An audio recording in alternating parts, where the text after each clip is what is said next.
There was a wonderful story that we read in the life of Ananda Moyee Ma.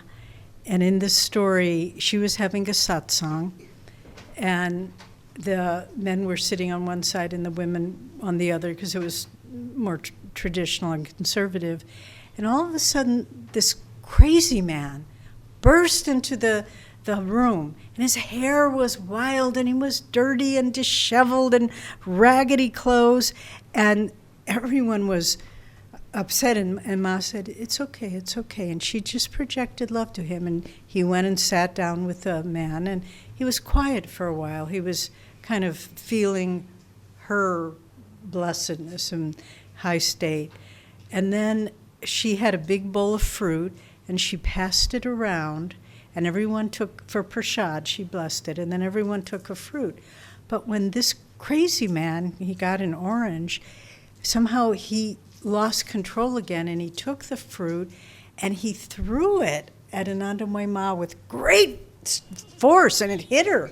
And the disciples were horrified, and they took the man, and they very roughly dragged him out and threw him out. And then Ma said to them, you shouldn't have done that. And the two men who threw him out, she said, I want you to fast for 3 days to make penance for the anger and the judgment that you had toward that man. And then a few days went by, and the man returned. But this time, he was his hair was nicely combed and cut, very clean, nice clothes. And he went and sat quietly just in the corner, and everyone was amazed. And finally, Ma said, what has happened to you? And he said, well, Ma, I am from a very good family. I have a good education. But at a certain point, it was like I became possessed.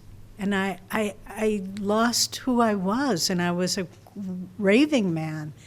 And he said, but when I threw that orange at you, I felt such remorse, and I felt so sorry that I had done that it drove all the negativity out of me, and I returned to my true self. And he became a very close disciple of Ma for many, many years, for the rest of his life. But she did not judge him. She just accepted him for what he was and tried to connect with who he really was. And because of the power of, and everyone else was judging him and rejecting him, but the saints don't do that. They accept even that kind of person. And so, and in that respect and caring, his life was returned to a beautiful life once more. And so that's a dramatic story, but in so many little ways, we can do this for each other.